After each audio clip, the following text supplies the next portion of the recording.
कई सौ वर्ष पहले की बात है। एक दूर देश में एक राजा राज करता था।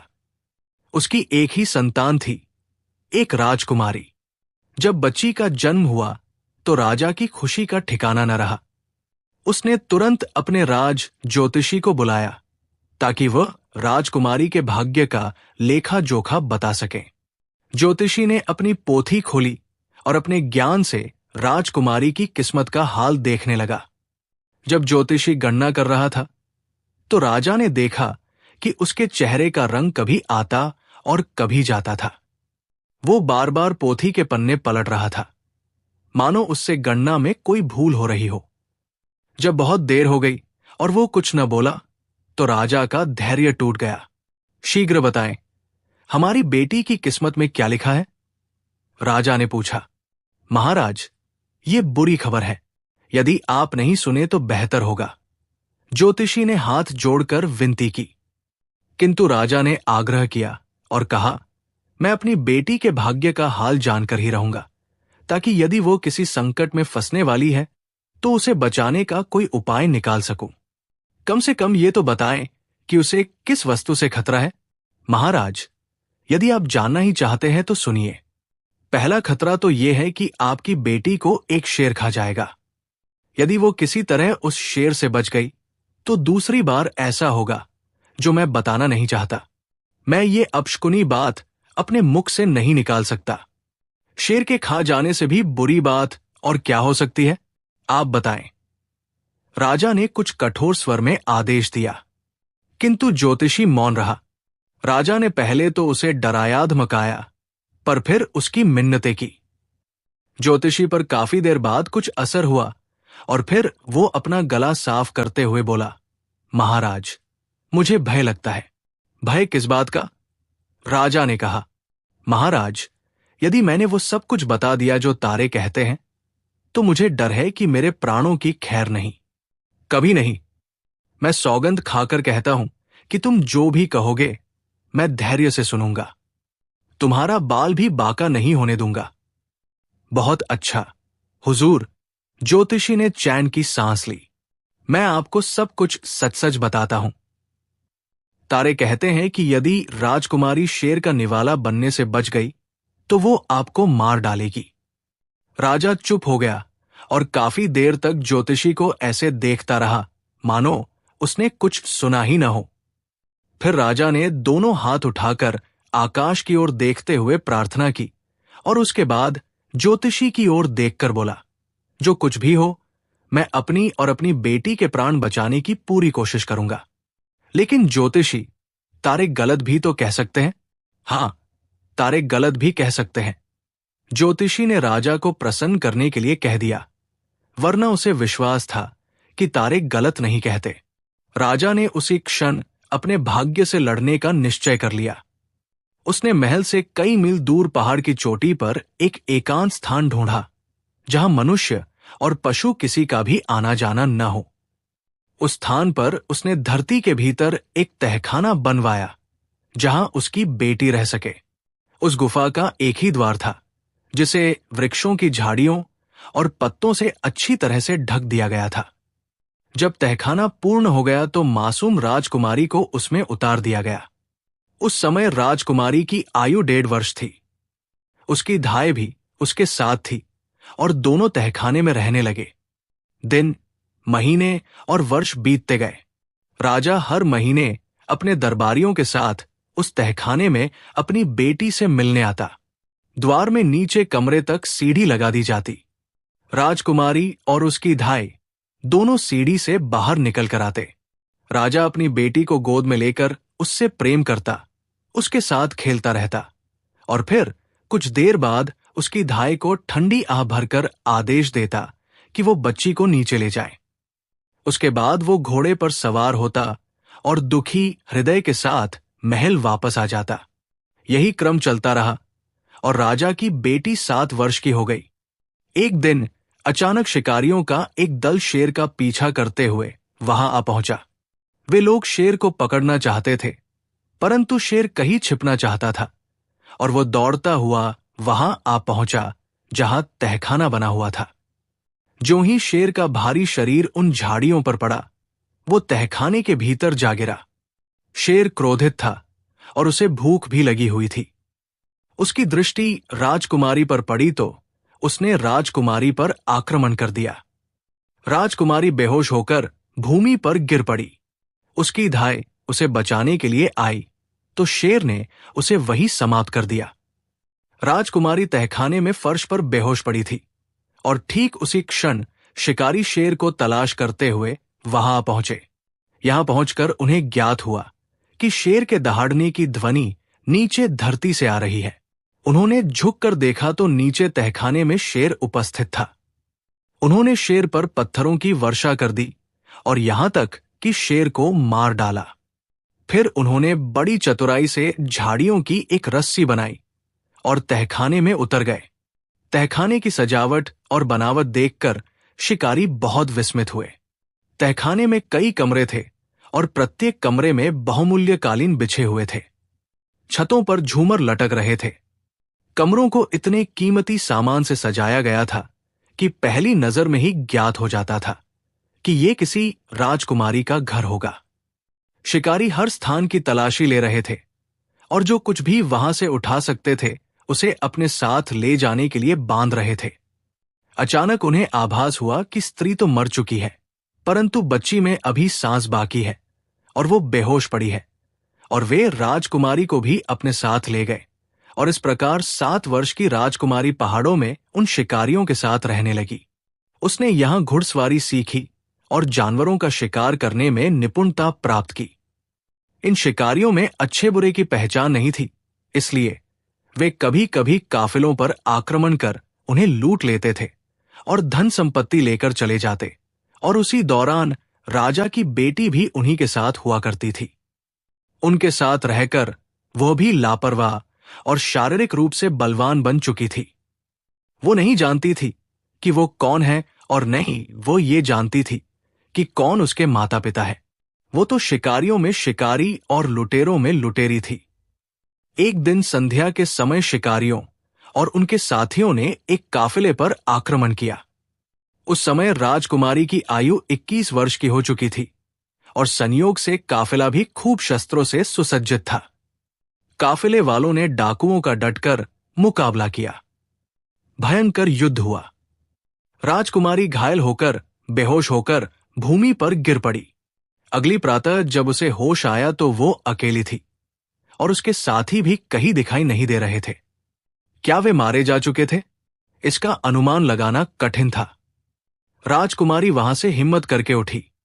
उसके घावों से रक्त रिस रहा था और उसका शरीर फोड़े की भांति दुख रहा था। उसने दूर दूर तक दृष्टि दौड़ाई परंतु उसे कोई दिखाई न दिया। आखिर हिम्मत करके वो उस ओर चलने लगी जहां से एक दिन पहले वो और उसके साथी आए थे। उसका विचार था कि उस ओर जाने से शायद वो अपने साथियों से जा मिले। अभी वो थोड़ी दूर भी नहीं चली थी कि मार्ग में उसे एक व्यक्ति मिला जो किसी खजाने का पता लगा रहा था। ये खजाना खोजने वाले भी विचित्र प्रकार के लोग होते हैं, पागल से दीवाने से, परंतु उनमें एक विशेष बात होती है कि वे अपनी धुन के पक्के होते हैं। खजाने की खोज में वे जंगल जंगल और रेगिस्तान रेगिस्तान भटकते फिरते रहते हैं। उन लोगों की खोज बहुत खतरनाक होती है। दबे हुए खजाने को निकालने के लिए उन्हें दूर धरती को खोदना पड़ता है और खोदते खोदते ये पाताल तक पहुंच जाते हैं। उनमें से कुछ को संसार में वापस आना नसीब नहीं होता और कुछ अपनी बुद्धि खो बैठते हैं। खजाने के खोजी ने राजकुमारी को रोककर पूछा, कहाँ जा रही हो? कहीं नहीं, राजकुमारी ने उत्तर दिया। कहां से आ रही हो? धरती के भीतर से, राजकुमारी ने उत्तर दिया और फिर अपनी सारी कहानी कह सुनाई। ओह, फिर तो तुम मेरे काम की व्यक्ति हो, खोजी ने प्रसन्न होकर कहा। आओ फिर मेरे साथ चलो, हम मिलकर खजानों का पता लगाएंगे। राजकुमारी उसके साथ उसके खेमे में पहुंची। उस खेमे में वे कई दिन रहे, खाते पीते और बातें करते और फिर सो जाते। आखिर राजकुमारी का स्वास्थ्य ठीक हो गया। अब वो पहले की तरह बलवान हो चुकी थी। एक दिन दोनों खजाने की तलाश में पहाड़ों की ओर रवाना हुए। खोजी आगे आगे था क्योंकि वही उन मार्गों से परिचित था। आखिर वो उस पहाड़ पर पहुंच गए। आखिर एक स्थान पर रुककर खोजी ने जेब से नक्शा निकाला और नक्शा देखकर इधर उधर दूर दूर तक दृष्टि दौड़ाई, आगे पीछे घूम फिर कर देखा और फिर उसे संतुष्टि हो गई कि वो सही स्थान पर पहुंचे हैं। और फिर दोनों ने मिलकर धरती को खोदना शुरू किया। दोनों की कुदालें नीचे एक पत्थर से टकराई। ये पत्थर बहुत बड़ी सी एक चक्की की भांति था। दोनों ने मिलकर खूब जोर लगाकर पत्थर को हटाया तो नीचे एक कुआं दिखाई दिया। खोजी ने एक मजबूत सा रस्सा राजकुमारी की कमर पर कस के बांध दिया, मोमबत्ती जलाकर राजकुमारी के हाथ में पकड़ा दी और कहा, इस कुएं में उतर जाओ। मैं रस्सी को धीरे धीरे ढील देता जाऊंगा। जब तहखाने में पहुंच जाओ तो मुझे आवाज देना, मैं टोकरी लटका दूंगा। मेरे विचार से कुएं में इतना खजाना है कि यदि हमने 10 से 12 टोकरियां भी निकाल ली तो हमें सारी जिंदगी किसी वस्तु की आवश्यकता नहीं रहेगी। खोजी के कहने पर राजकुमारी कुएं में उतर गई। भय के मारे उसका दम निकल रहा था। मोमबत्ती को भी जलाए रखना आवश्यक था, वरना अंधेरे कुएं में कुछ भी दिखाई न देता। कंधे पर पांव रखते ही उसने ईश्वर का धन्यवाद किया। कुएं में जल नहीं था, जल की जगह सोना भरा हुआ था। राजकुमारी ने जोर से कहा, सोना है। उसी क्षण रस्सी से बंधी हुई एक टोकरी नीचे आई। राजकुमारी ने उस टोकरी को सोने से लबालब भर दिया। खोजी ने टोकरी ऊपर खींच ली, फिर दूसरी टोकरी ऊपर गई, फिर तीसरी, चौथी और पांचवी टोकरी ऊपर जाकर वापस नहीं आई। राजकुमारी कुछ देर प्रतीक्षा करती रही। हर ओर खामोशी सी छाई हुई थी। अचानक गड़गड़ाहट सी हुई। अब राजकुमारी अकेली कुएं में थी। कुएं का मुंह बंद कर दिया गया था। उसकी मोमबत्ती भी बुझ चुकी थी। असल में खोजी की नीयत खराब थी। वो नहीं चाहता था कि राजकुमारी भी उसके साथ उसकी संपत्ति में हिस्सेदार बने। जैसे ही खजाना उसके हाथ लगा तो सोना उसने गधे पर लादा और कुएं का मुंह बंद करके अपने घर की राह ली। खोजी के धोखा देने पर राजकुमारी को पहले तो बहुत दुख हुआ, परंतु फिर ये कहकर हृदय को सांत्वना दे ली कि मृत्यु और जीवन तो ईश्वर के हाथ में है।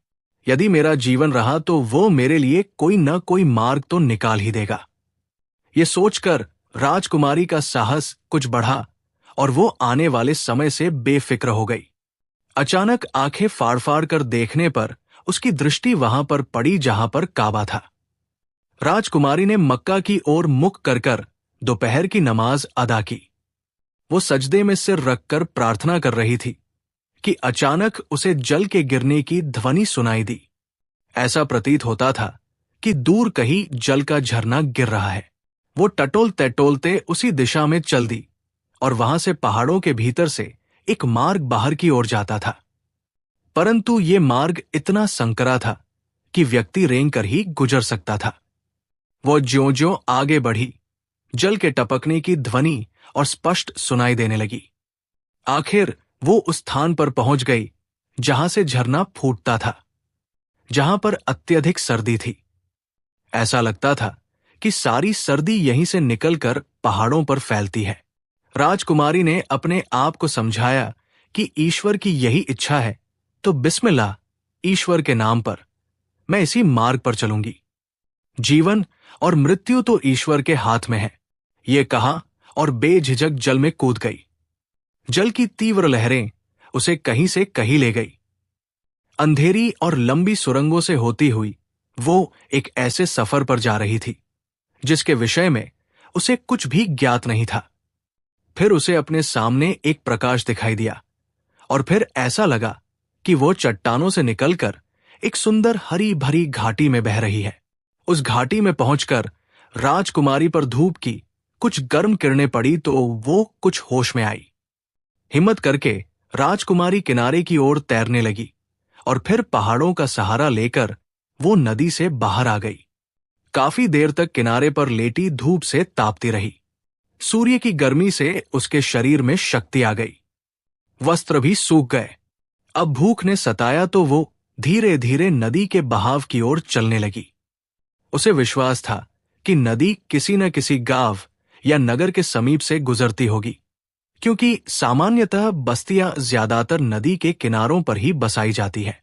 उसे ज्यादा दूर तक चलना नहीं पड़ा।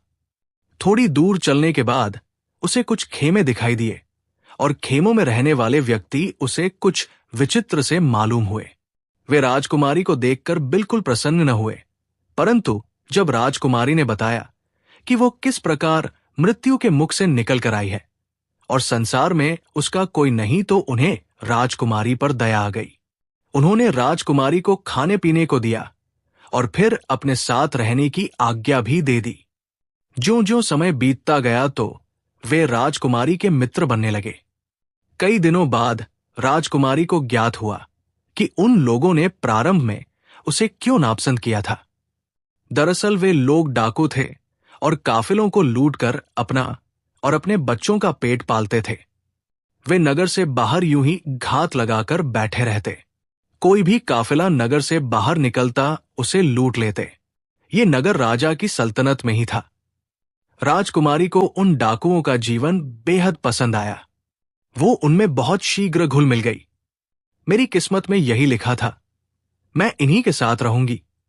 राजकुमारी ने अपने आप को समझाया और राजकुमारी उन्हीं में सम्मिलित हो गई। कई महीने बीत गए। नगर के लोगों ने राजा से प्रार्थना की कि लुटेरों की लूटपाट से उन्हें बचाया जाए। लुटेरों के हाथों उनके प्राण खतरे में हैं। शायद ही कोई काफिला होगा जो बिना लूटे पीटे नगर में दाखिल हुआ हो। सौदागरों ने व्यापार करना छोड़ दिया है और बाजार खाली पड़े हैं। खाने पीने की वस्तुओं की कीमतें बढ़ गई हैं और निर्धनों का बहुत बुरा हाल है। राजा को जब यह समाचार मिला तो उसने डाकुओं से निपटने का निश्चय किया और सेना का एक दल लेकर नगर से रवाना हो गया। लगभग 20 मील का सफर तय करने के बाद सेना डाकुओं के सर पर जा पहुंची और उन्होंने अचानक उन पर आक्रमण कर दिया। दोनों ओर के व्यक्ति बहुत बहादुरी से लड़े, परंतु डाकू संख्या में कम थे, इसलिए राजा की सेना का पलड़ा भारी रहा। संध्या होते ही डाकुओं के बहुत से साथी या तो मारे गए या बंदी बना लिए गए। राजकुमारी को इस लड़ाई में बड़ा आनंद आ रहा था और वो बड़ी निडरता से लड़ रही थी। जब उसने देखा कि उसके साथी कट-कट कर गिर रहे हैं, तो वो कुछ साथियों को लेकर पीछे हटी और शाही सेना पर तीर बरसाने लगी। एक तीर राजा के शरीर पर जा लगा। शाही सेना जीत चुकी थी, इसलिए राजा ने घाव की कोई परवाह नहीं की और नगर में वापस आ गया। वो बड़ी मुश्किल से घोड़े से उतरा। चिकित्सकों को बुलाया गया, परंतु घाव इतना गहरा था कि राजा के जीवन की कोई आशा न रही। इसी अवस्था में कई दिन बीत गए। आखिरकार चिकित्सकों ने उसे बताया कि राजा का अंतिम समय आ पहुंचा है, वे उसे नहीं बचा सकते। इस अवस्था में राजा ने अपने ज्योतिषी को अपने पास बुलाया और कहा, कई वर्ष बीते तुमने मुझे बताया था कि यदि तुम्हारी बेटी शेर का निवाला न बनी तो वो मुझे मार डालेगी, और तुमको ये भी स्मरण होगा कि जब हमने उस तहखाने की तलाशी ली थी जिसमें राजकुमारी को रखा गया था, परंतु वहां पर धाय और शेर की लाश के अतिरिक्त कुछ नहीं मिला था। जी, ज्योतिषी ने सोचते हुए उत्तर दिया। तो फिर ज्योतिषी, मेरी बेटी को किसी चमत्कार ने बचा लिया है और ये नौजवान औरत वही होनी चाहिए, क्योंकि मेरी मृत्यु उसी के हाथों लिखी है। परंतु इस समय मैं एक डाकू के तीर से मर रहा हूं। क्या यह संभव है? हुजूर, यदि आपकी बेटी जीवित है तो वो डाकुओं के इस गिरोह में शामिल है। राजा ने जब यह सुना तो आदेश दिया कि उन सब डाकुओं को उसके सामने लाया जाए। जब वे सारे राजा के सामने उपस्थित हुए तो राजा ने उनसे पूछा कि तुम में से मैं किसके तीर से घायल हुआ हूं। एक डाकू आगे बढ़ा और एक नौजवान औरत की ओर इशारा करते हुए बोला, महाराज, आप इस नौजवान औरत के तीर से घायल हुए हैं। ये नौजवान औरत कुछ महीने पहले ही हमारे समूह में शामिल हुई थी। हम में से इसे कोई भी नहीं जानता कि ये कौन है और कहां से आई थी। राजा ने नौजवान औरत से पूछा कि तुम कौन हो और कहां से आई हो, तो नौजवान औरत ने उत्तर दिया, मुझे राजा की बेटी कहते हैं, यही मेरा नाम है और इसके अतिरिक्त मैं कुछ नहीं जानती। मुझे नहीं मालूम कि मेरे पिता कौन थे, बस इतना याद है कि जब मैं बच्ची थी तो एक तहखाने में रहा करती थी। मेरे साथ मेरी धाई थी और फिर एक दिन वहां पर शेर आ गया और उसने हम पर आक्रमण कर दिया। मेरी धाय वहां पर मर गई और मैं घायल होकर बेहोश हो गई। राजकुमारी ने राजा को बताया कि किस तरह से शिकारियों ने उसकी परवरिश की। वो घायल हुई तो किस तरह से खजानों के खोजी ने उसकी देखभाल की, फिर कुएं में उतारा और वहां से सारा खजाना लेकर गायब हो गया, और फिर उसे किस तरह कुएं में से झरने का पता चला, और फिर वो वहां से निकलने में सफल हो गई। फिर वो डाकुओं के घरों में शामिल होकर काफिलों को लूटने लगी। सारी बातें सुनाने के बाद नौजवान औरत ने राजा से प्रार्थना की कि महाराज, मेरे साथियों को जाने दीजिए। आप मेरे तीर से घायल हुए हैं, इनकी कोई गलती नहीं है, यही मेरी बेटी है। राजा ने कहा। फिर बाकी डाकुओं के बारे में आदेश दिया, यदि ये कसम खाएं कि दोबारा ये ऐसा काम नहीं करेंगे तो इन्हें आजाद कर दिया जाएगा। उसके बाद राजा ने अपने मंत्री को बुलाया और कहा, ईश्वर ने जो भाग्य में लिख दिया है वो होकर ही रहता है। अब मेरे सिंहासन और राजमुकुट की मालिक मेरी बेटी है। ये कहकर उसने पास खड़ी हैरान परेशान राजकुमारी को अपने गले लगाया और राजमुकुट उसके सिर पर रख दिया। फिर ऐसे लेट गया जैसे बहुत थक गया हो। राजा के चेहरे पर एक अजीब सी मुस्कुराहट थी। इससे पहले कि बेटी कुछ कहती, पिता हमेशा हमेशा की नींद सो गया। प्रिय दोस्तों, उम्मीद करता हूं कि यह कहानी आपको पसंद आई होगी। यदि कहानी अच्छी लगी हो तो टिप्पणी में अपनी राय अवश्य दीजिएगा। कहानी देखने का बहुत बहुत शुक्रिया।